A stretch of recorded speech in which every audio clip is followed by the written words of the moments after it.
Yes, yes, yes. One of your very old friend. Yes, thank you, thank you, thank you. Sir right from சலீம்லேருந்தே ஒரு negative characters, but அதுலேயே உங்களோட positive ஃபீலிங்ஸை வந்து ஆடியன்ஸ்க்கு வந்து ஒரு வைப் கொடுக்குறீங்க. சரிங்க sir. Is it a very conscious decision? அது இல்லை சார், கேஷுவலாகவே அமையுது சார். ஆக்சுவலாக சாதாரணமாகவே அமையுது. சசி சார்கிட்ட வந்து பிச்சைக்காரன் கதை கேட்கும் பொழுது அந்த பிச்சைக்காரன் எனக்கு வந்து அவ்வளோ பெரிய சூப்பர் ஹீரோவாக தெரிஞ்சுது. அந்த டைட்டிலும் சரி பேரும் சரி எனக்கு தானாகவே எனக்கு அது மேலே ஒரு ஈர்ப்பு உண்டாகுது.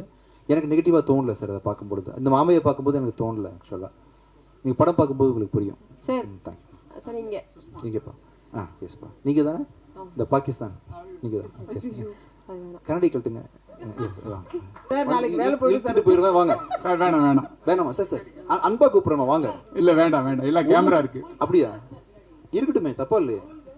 அப்படியா? சரி சரி, ஒரு செல்ஃபி எடுத்து நீங்க தான் போட்டுற போறேன் ஒரு அவங்க கூட. எஸ், கேளுங்கப்பா. Okay sir. சார் பாகிஸ்தானை பத்தி ஏதோ கேட்க வந்தீங்க? இல்ல சார், இல்லையா?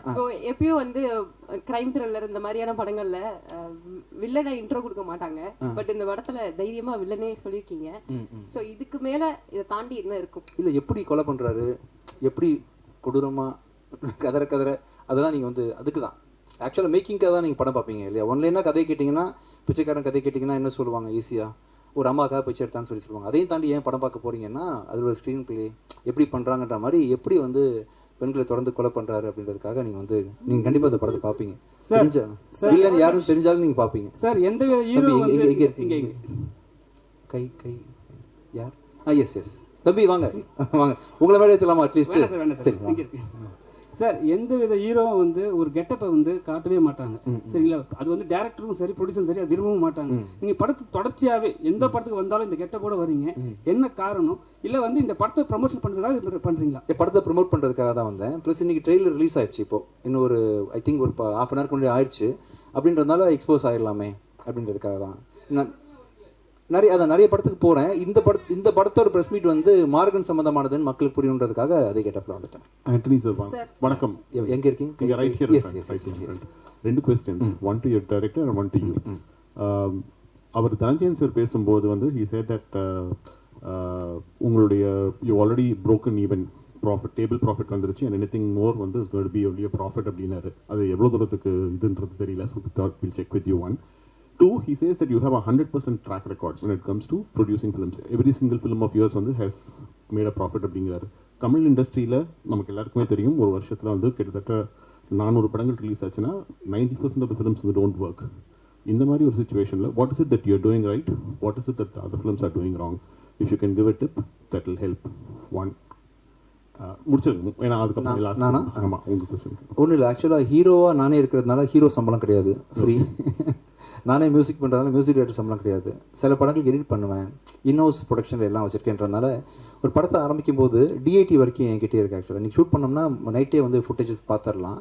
ஒரு படத்தை ஷூட் பண்ணுறதுக்கு வந்து உதாரணத்துக்கு ஜனவரி 1ஆம் தேதி ஷூட்டிங் போனீங்கன்னா, நான் என் டைரக்டர்ஸ்ட்டை ஒரே ஒரு ரிக்வஸ்ட் மட்டும் தான் வைப்பேன்.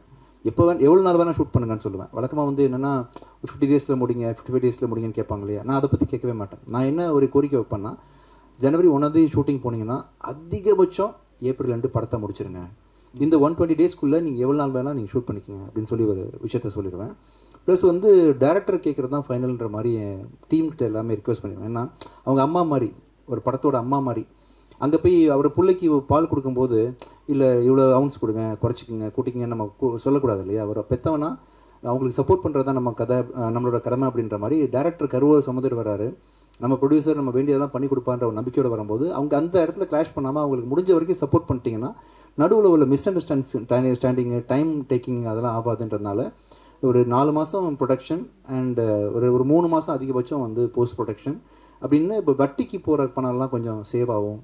அப்புறம் வந்து இப்போ என்னோட சம்பளம் சொன்னேன் இல்லையா, எனக்கு சம்பளம் இல்லை. அப்படி சார் வந்து அதெல்லாம் சேர்த்து தான் ப்ராஃபிட் சொல்கிறாரு. ஸோ எனக்கு சம்பளம் இல்லைன்றதுனால இந்த கம்பெனி லாஸ் பெருசாக பண்ணதில்லை சோஃபார். பிரேக் ஈவன் ஆகும். உங்களுடைய டைரக்டர் கிட்ட சார் இந்த படத்தினுடைய ஜானர் என்ன? ஒரு பக்கம் வந்து we all got the impression that this is a thriller. Yes. And it's a serial killer who's committing murders. அதை வந்து இன்வெஸ்டிகேட் பண்றதால இன்வெஸ்டிகேட்டிவ் த்ரில்லரா தான் நாங்க பார்க்குறோம். இன்னொரு பக்கம் வந்து we get the impression that this is also a supernatural thriller. Yes. எது correct? ரெண்டுமே. அதாவது இது 40% ஆஃப் ஃபிலிம் வந்து இன்வெஸ்டிகேஷன் தான், மீதி 60% ஒரு மிஸ்ட்ரி, ஒரு அன்னோன் ஃபேண்டசி. நான் சொன்னேன் இல்லைங்களா, ஒரு ககன மார்க்கம்ங்கிறது ஒரு ஆஸ்ட்ரல் ட்ராவல்னு இங்கிலீஷில் சொல்லுவோம் கரெக்டாக சொல்லணும்.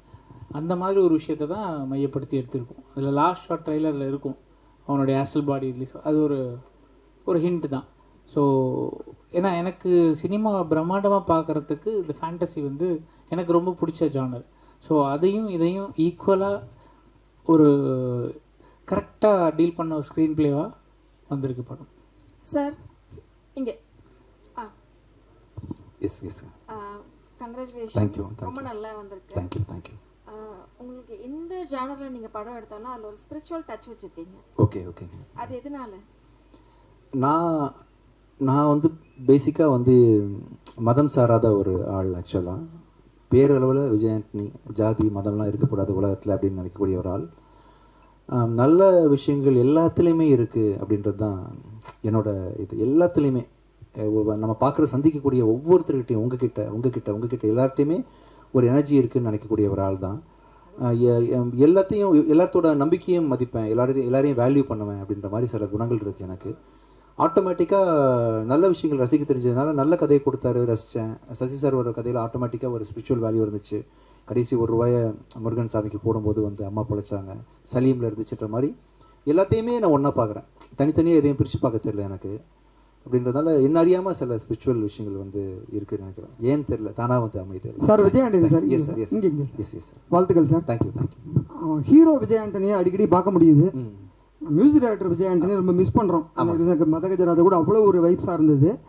இப்போ ஜிவிலாம் பார்த்தீங்கன்னா ஃபோக்கஸ் படத்துலையும் பண்ணுறாரு, மியூசிக்லையும் பண்ணுறாரு. உங்களுக்கு அது டிஃபிகல்ட்டியாக இருக்கா இல்லை டைம் இல்லையா?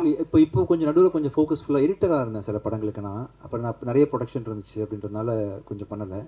இப்போது இதுக்கப்புறம் இந்த படத்தை ரிலீஸ் பண்ண முடிச்சோன்னா அடுத்தது சக்தி திருமகன் ரிலீஸ் ஆகுது. வெகு விரைவில் அதை பற்றின டேட்லாம் அனௌன்ஸ் பண்ண போகிறோம். அதுக்கப்புறம் கண்டிப்பாக வந்து இப்போ நான் லாயர் படத்துக்கு நான் தான் மியூசிக் பண்ணுறேன், பெப்பின் படத்துக்கு நான் தான் மியூசிக் பண்ணுறேன், அடுத்தது கணேஷ்வந்திரா படத்துக்கு மியூசிக் பண்ணுறேன். வரக்கூடிய எல்லா டேரக்டர்ஸ்க்கும் ஃபியூச்சரில் கண்டிப்பாக நான் மியூசிக் பண்ணுறேன். இது மட்டும் இல்லாமல் அதர் ஹீரோஸ்க்கும் நான் மியூசிக் பண்ணுறேன். அது மட்டும் இல்லாமல் இந்த படத்தில் நான் போட்ட காசுலாம் வந்து சேஃப் ஆயிடுச்சுன்னா அதர் ஹீரோஸ் வச்சு நான் ப்ரொடக்ஷன் கூட பண்ணலான் இருக்கேன். இது வரைக்கும் நான் பண்ண படங்கள் எல்லாமே என்னோட படங்கள் மட்டும் தான் பண்ணியிருக்கிறேன்.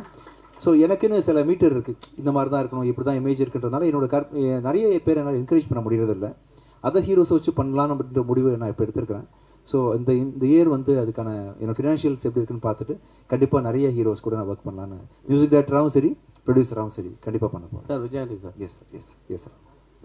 உங்கள் படம் டைட்டில் நிறைய டைட்டில்ஸ் பார்த்தீங்கன்னா நீங்கள் வச்சதுக்கு பிறகு ஆப்போசிட்லேருந்து அதே டைட்டில் கேட்குறாங்க. சரி. ஸோ சமீபத்தில் பார்த்தீங்கன்னா பராசக்தி. சரி. ஸோ எஸ்கே நீங்கள் தான் ஃபர்ஸ்ட் அந்த டைட்டில் வச்சிங்க. அதே போல் இந்த படத்துக்கும் ஒரு டைட்டில் வச்சிருந்தீங்க. ஏன் உங்கள் படம் டைட்டில் மட்டும் பிரச்சனைக்குள்ளே ஆகுது? அது ஒரு டைம் மட்டும் தான் நடந்திருக்கு. ஆக்சுவலாக பராசக்தியில் மட்டும் நடந்துச்சு. அது வந்து அவங்க தெரியாமல் நடந்த ஒரு விஷயந்தான். அவங்களுக்கும் தெரியாது இந்த டைட்டில் என்கிட்ட இருக்குன்னு. தெரியாமல் அவங்க என்ன பண்ணிட்டாங்க, இன்னொரு 2-3 ரெஜிஸ்ட்ரேஷன் யூனியன் இருக்குது, அங்கே எதேச்சியாக நடந்த விஷயம் கடைசியில் அவங்க அனௌன்ஸ் பண்ணிட்டாங்க, பெருசாகிடுச்சு, மக்கள் மனசில் போய் சேர்ந்துருச்சுன்றதுனால அது நானே வந்து ஃப்ரெண்ட்லியான அடிப்படையில், ஏன்னா ஒரு ப்ரொடியூசரோட வலியும் அவங்களோட ப்ரெஷரும் எனக்கு புரியுதுன்றதுனால நானே அன்பாக விட்டு கொடுத்தேன். ஆக்சுவலாக தெரியாமல் எப்பயாவது ஒரு தடவை கிளாஷ் நடக்கும். இப்போ ரோட்டில் போயிட்டு இருக்கும்போது யாருமே ஆக்சிடென்ட் பண்ணணும்னு பிளான் பண்ணிட்டு போகிறதில்ல, திடீர்னு முட்டிப்பாங்க இல்லையா, அவங்களுக்கும் தெரியாது நமக்கும் தெரியாதுன்ற மாதிரி இந்த மாதிரி விஷயங்கள் இண்டஸ்ட்ரி ஃபுல்லாக எங்கேயாவது ஒரு பிரச்சனைன்ற மாதிரி இருக்கும். அதில் ஒன்று நான் மாட்டினேன். பட் அது வந்து யாரும் அது காரணம் இல்லை. இதுல வந்து ஷீ ஃபுல்லா காமிச்சிருக்கீங்க, கடல் தான் காமிக்கிறீங்க. ஏற்கனவே கடல்ல தான் ஒரு பெரிய மேஜர் ஆக்சிடென்ட் ஆச்சு. ஆமா ஆமா ஆமா. ஸோ இந்த கடல்ல அதுக்கப்புறம் திரும்பியும் கடல்ல இறங்குறீங்க. நான் இறங்கல, பிராக்டிஸ் எடுத்து கரையிலேருந்து கொலைகாரனை பிடிச்சிடுறேன். ஆக்சுவலா அதான். விஜயானி சார், இது உங்களுக்கு 26வது படம்னு நினைக்கிறேன். எங்க இருக்கீங்க? என்னங்க சார், 26வது படம் ஆமா நினைக்கிறேன். சார். இவ்வளவு படம் மியூசிக் பண்ணிருக்கீங்க, நிறைய ஹீரோவா நடிச்சிருக்கீங்க. பிச்சைக்காரன்ல இருந்து தமிழ் தெலுங்குலாம் நிறைய லாபம் சம்பாதிச்சீங்க. இன்னும் கடன் வாங்குறேன் வட்டி கட்டுறீங்களா? சம்பாதிச்ச பணத்தெல்லாம் என்னதான் பண்ணீங்க? வட்டி கட்டியிருக்கேன் சார். ஆக்சுவலா வட்டி தான் சார்.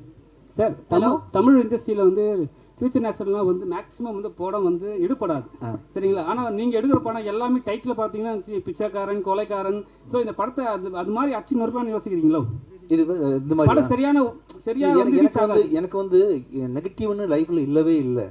பிச்சைக்காரன்லேயும் நெகட்டிவ் இல்லை, பேயில நெகட்டிவ் கிடையாது, சைத்தானில் கிடையாது, எதுலையுமே கிடையாது. அப்படின்றதுனால என்னால் முடிஞ்ச இந்த கான்ஃபிடன்ஸ் கொடுத்தேன்னா இதை பார்த்து 4 பேர் பாருங்க இந்த படம் பிச்சைக்காரன் டைட்டில் வச்சாங்க, நான் ஓடிச்சில்ல அப்படின்னு 4 பேர் வந்து பகுத்தறிவு கொஞ்சம் யோசிப்பாங்களோ, அதனால கொஞ்சம் சமுதாயம் கொஞ்சம் மாறுமோ அப்படின்றதுக்கு அது எடுத்துக்காட்டாக நான் தானே இருக்கணும் இல்லையா? வெறுமனா போதிச்சுட்டு போயிடலாம், அது செய்ய முடியாதுல்ல. அதுக்காக தான் அந்த ஆமையை கொண்டு வந்து வச்சிருக்காங்க. பெண்கள் படைசூழ இப்போ வந்து இருக்கீங்க, வேலை வந்து இருக்கீங்க. மேடம் என்ன சொல்றாங்க? மேடம் அதான் எப்படி மேடம் போகிறதுன்னு கேட்டேன்ல. மெலோ டவுன் பண்ணுறதுக்கு கற்றுக்கிட்டேன் இந்த நிகழ்ச்சியில். போயிட்டு நான் வந்து கூல் டவுன் பண்ணி விட்டுருவேன். இது என்னோட பேர் கிடையாது. நான் வந்து ஒரு கதையை சொல்லிடுவேன். சாரி, படம் பார்த்து தெரிஞ்சுக்கலாம். Ajay, this is for you. Yes ma'am. Congratulations. Thank you very much ma'am. And ரொம்ப கொடூரமான வில்லனா அறிமுகம் ஆறீங்க. Of course விஜய் ஆண்டனி சாரும் ஃபர்ஸ்ட் படத்துல lot of negative shades இருந்தது அவரோட கேரக்டர் ஆக்டிங் வர்ச்சே. பட் in any case மாமா கிட்ட இருந்து he is a multitasking personality. மாமா கிட்ட இருந்து one fine thing, what did you learn? Dedication ma'am. Dedication, effort and his dedication to the craft. அதாவது நீங்கள் எந்த நேரத்தில் நீங்கள் காலங்கத்தால் 4 மணிக்கு ஃபோன் பண்ணி பேசினாலும் அந்த வேலையை பற்றிட்டான்னு வழக்கமாக ரொம்ப படித்தா அந்த அப்படியே எடிட்டரே நீங்கள் தூக்கத்தில் கூடும்போது அந்த பாடம் சொல்லிடுவாங்க. ஸோ அந்த மாதிரி எந்த நேரத்தில் நீங்கள் என்ன கூப்பிட்டு பேசினாலும் his full motive intent is work. And அந்த மாதிரி டெடிகேஷன் வந்து நான் இது வரைக்கும் வெளியே பார்த்ததில்ல. I mean of course Leo John sir, but பர்சனலாக எந்த அளவுக்கு நான் பார்க்குறது வந்து this one thing I admire about him a lot. வெளியில ரொம்ப பார்த்தா அமைதியா இருக்கிறவர், பிஃபோர் கேமரா போனானா வேற மாதிரி மாறிடுறாரு. ஸோ அதை பத்தி என்ன நினைக்கிறீங்க? இதே தான் மேம் பின்னாடியும் ஆக்சுவலாக. அதாவது வேலைன்னு வந்துட்டா வேலை, பர்சனல்னு வந்துட்டா பர்சனல். அண்ட் அதான் சொன்ன டெடிகேஷன், அந்த மொமெண்ட்டுக்கான dedication. He lives in the present. அந்த மொமெண்ட்டில் என்ன தேவைப்படுது அதை அட்ரஸ் பண்ணுறதுக்கு 10 விஷயங்கள். இங்கே வந்து அட்ரஸ் பண்ணுறதுக்கு he had different set of things to address. And வெவ்வேறு நேரத்தில் அது மாறும். ஸோ அந்த நேரத்துக்கு is present and addresses things ma'am. So that கிரிக்கெட்டா நீங்கள் கூடிய சீக்கிரமே காக்கி ட்ரெஸ் போட்டீங்க. அவ்வளோ சீக்கிரத்தில் எல்லா ஹீரோயினுக்கு வந்து போலீஸ் கேரக்டர் கிடைக்காது. உங்களுக்கு கூடிய இரவிலே கிடச்சிருக்கு. அந்த காக்கி ட்ரெஸ் போடும்போது எப்படி இருந்தது நடிக்கிறதுக்கு? கொஞ்சம் இறுக்கமாக நடிச்சிருக்கீங்க, அது எப்படி இருந்தது? அதான் சார், எனக்கு படம் வந்து தான் நீங்கள் தான் சொல்லணும் பார்த்து. ஏன்னா நானே இப்போ தான் எக்ஸ்ப்ளோர் பண்ண ஆரம்பிச்சிருக்கிறதுனால இது அதான் நான் சொன்ன மாதிரி இப்போ வரைக்குமே ரொம்ப சைலண்ட்டாக கிராமத்து பொண்ணாக தான் முக்கால்வாசி படத்தில் நடிச்சிருக்கேன். ஸோ இதுதான் என்னோடய ஃபஸ்ட்டு படம் நான் வந்து வெளியில் எக்ஸ்ப்ளோர் பண்ணுறது. ஸோ ஹோப்ஃபுல்லி அந்த ஜஸ்டிஸ் நான் கொடுத்துருப்பேன் நம்புகிறேன். வெளியில் பார்த்துட்டு இனிமேல் தான் தெரியும் நான் எப்படி பண்ணியிருக்கேன் அப்படின்றதுல. பார்க்கலாம் sir. Thank you sir. Director sir Leo sir. Leo சார்ல ஒரு கொஸ்டின் மணி நான் முடிச்சிடுறேன். Yes sir. Leo sir sir படத்துக்கு எடிட்டர்ஸ் தான் ஆக்சுவலாக ஒரு படத்தை நிப்பாட்டுறது. இந்த ட்ரெய்லர் பார்வையில் கிரிப்பிங்காக இருந்தது. இவ்வளோ படத்தை எடிட் பண்ணதுனால உங்களுக்கு ஒரு அந்த இது இருக்கும். ஸோ இந்த படத்தில் உங்களுக்கு அது எக்ஸ்பீரியன்ஸ் எப்படி இருந்தது? எடிட்டராக இருந்ததுனால ரொம்ப ஹெல்ப்ஃபுல்லாக இருந்ததா டைரக்டராக? நிச்சயமாக. ஏன்னா எனக்கு எடிட்டிங்காக தான் நான் டைரக்ஷன் எடுத்தேன்னு கூட நான் சொல்லுவேன். ஏன்னா எடிட்டிங் தான் ஸ்டோரி டெல்லிங். ஒரு கதையை எழுத ஆரம்பிக்கிற இடத்துல தான் எடிட்டிங் ஆரம்பிக்குது. அதுக்கப்புறம் அதை முடிக்கும் பொழுது படம் எடுக்கிறோம். அதுக்கப்புறம் திருப்பி எடிட் பண்ணும்போது அதை ரீரைட்டிங் தான் சொல்லுவோம். ஏன்னா எழுதுனது எடுத்தது நம்ம நினச்ச மாதிரி வர வேண்டிய இடம் வந்து எடிட்டிங் தான். அதை கொண்டு வர மேக்ஸிமம் ஒர்க் அங்கே தான் நடக்கும். ஸோ அந்த எடிட்டிங் தான் ஸ்டோரி டெல்லிங் முக்கியமான ஒரு தேவை. ஸோ அந்த ஒரு எக்ஸைட்மெண்ட்டுக்காக தான் நான் இந்த படத்தை டைரக்ட் பண்ணணுன்னு கூட மெனக்கெட்டு இந்த ஸ்க்ரீன் பிளே இவ்வளோ தூரம் பண்ணியிருக்கோம். நிச்சயமாக அது ஒரு இன்ட்ரெஸ்டிங் ஸ்க்ரீன் பிளேவும் எடிட்டிங்கும் ஒரு பிரதர்ஸ் மாதிரி தான். ரெண்டும் ஒன்று தான் sir. Yes sir. Yes sir. இது உங்கள் குடும்ப படம். சரிங்க சார். ப்ரொடியூசர் ஏன் வரல? அப்புறம் வந்து நீங்கள் இப்போ தம்பியை வந்து நீங்கள் தான் ரெக்கமெண்ட் பண்ணீங்களா? ஆமாம் சார். எப்படி சார் அவர்கிட்ட எப்படி? ரொம்ப டெடிகேஷன் பார்த்தேன். பிச்சைக்காரனில் அசிஸ்டன்ட் டேரக்டராக ஒர்க் பண்ணாப்புல. இப்போ திடீர்னு சடனாக பிச்சைக்காரன் டைரக்ட் பண்ணலான்னு முடிவு பண்ணேன். பிச்சைக்காரன் 2. அப்போ எனக்கு சுற்றி ஆள் கிடைக்கல. அப்போ தான் வந்து காலேஜ் முடிச்சிருந்தாப்புல வந்து ஹெல்ப் பண்ணுன்னு சொல்லி கூப்பிட்டேன். அப்போ நான் பார்த்த டெடிகேஷன், அவரோட இன்வால்வ்மெண்ட் எல்லாம் பார்த்துட்டு ஆர்வம் இருக்குது அப்படின்றதையும் தெரிஞ்சுக்கிட்டேன். ஆக்சுவலாக சில ரீல்ஸ் எல்லாம் கொடுத்து அனுப்பிச்சாப்புல பார்க்கும்போது நல்லா இருந்துச்சு. ஒய் நாட்டுன்னு சொல்லி தோணுச்சு. அதனால் நிறைய டேரக்டர்ஸை பண்ணுற மாதிரி இவங்களையும் பண்ணி விட்டுலாம்னு நினச்சேன். நடிக்கிறது தான் நிறைய டேரக்டர்ஸ் அறிமுகப்படுத்துகிற மாதிரி என் படத்துலேயே நிறைய பேர் பண்ணியிருக்கேன். ஆக்சுவலாக ஐ திங்க் இந்தியா பாகிஸ்தானில் மணிகண்டன் கூட நான் வந்து செகண்ட் ஹீரோவாக போட்டிருந்தேன். ஆக்சுவலாக அது மாதிரி எனக்கு பார்க்கும்போது ஃப்யூச்சரில் தான் சொன்னேன் இல்லையா, நிறைய புது டேரக்டர்ஸ், புது நடிகர்கள், பெரிய நடிகர்கள் கூட வச்சு பண்ணுறதுக்கு நிறைய பிளான்ஸ் எனக்கு. இந்த படத்தில் இன்னொரு முக்கியமான ஹீரோயினாக பண்ண தீப்ஷிகா ஒரு வார்த்தை பேசுவாங்க. Good evening everyone. Thank you so much for all the press and media people presented here. First of all, I want to say thanks to Director Leo John Paul for the opportunity.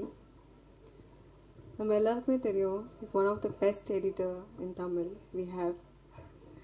அவரோட படங்கள் எல்லாமே சூதுக்கவும், உண்டாசு பட்டி, இதற்கு தானே ஆசைப்பட்ட பாலகுமாரா, காதலும் கடந்து போகும், எல்லாமே என்னோட favourite films. And it's the best film we have in Tamil. So I was very excited அவர் கூட இந்த படம் பண்ணுறதுக்கு.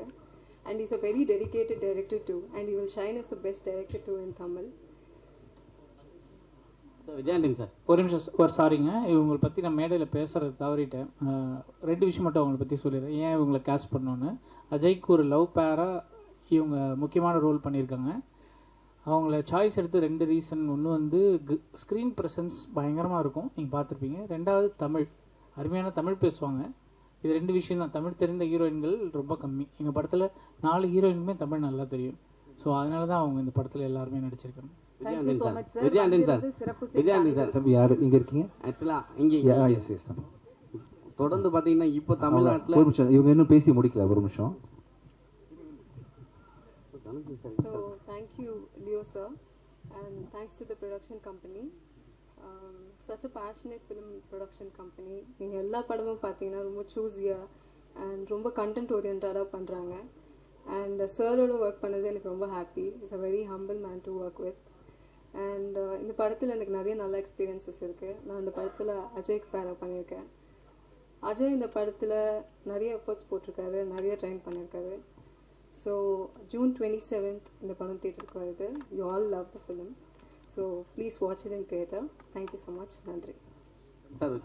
விஜயானந்த், சமீப காலமாக தமிழ்நாட்டில் பார்த்தீங்கன்னா ஒரு துறை வந்து எல்லாருமே சினிமா துறையெல்லாம் உழவு பார்த்துட்டு, என்னடா இன்னைக்கு பாவம், ஐயோ பாவம், இவர் ரொம்ப நோவடிச்சிட்டோம். ஒரு நிமிஷம் வட்டிலாம் கட்டிட்டு இருக்க, இவர் ரொம்ப நோவடிச்சிட்டோம், ஐயோ பாவம்னு விட்டுட்டு போக ட்ரை பண்றீங்கன்னு நினைச்சேன். இல்ல நீங்க கருப்பு கலர் நீங்க வந்து ஒயிட் வேற கருப்பு வேற இருக்கு. சரி, வெள்ளை கருப்பு அப்படின்ற மாதிரி. சிகப்பு இங்க நீங்க தான் அவங்க ஒயிட் உங்களுக்கு இருக்குல்ல, அது சிகப்பா தெரியுதா உங்களுக்கு? ஓ சரி சரி. இப்போ ஈடி வந்து நிறைய சுத்திட்டு இருக்கு. பெரிய அளவுக்கு வெற்றி பெற்றாலும் இவ்வளவு அளவுக்கு நம்ம ஜெயிச்சோம்னு சொல்ல முடியாத அளவுக்கு இருக்கு. இதை எப்படி பாக்குறீங்க? வட்டி கட்டிட்டே இருக்கு. அதை சொல்லிட்டேன், எடுத்தவொடனே என்ன சொன்னேன், அதானே சொன்னேன். பெரிய பெரிய படங்கள்லாம் லாக்ல இருக்குல்ல, அதனால சொல்ல வந்தேன். இது தம்பி அவங்களுக்கு பிரச்சனை, உங்களுக்கு பாவம் 1000 பிரச்சனை இருக்கு. அப்புறம் முக்கியமான விஷயம் சொல்ல மாதிரி அடுத்த நிகழ்ச்சிக்காக வெளியே வெயிட் பண்றாங்க, அடுத்த படம். தேங்க்யூ ஸோ மச், ரொம்ப நன்றி ஃபங்க்ஷனுக்கு வந்ததுக்கு. June 27 இந்த படத்தை எல்லாரும் தியேட்டர்ல பாருங்க. Thank you so much.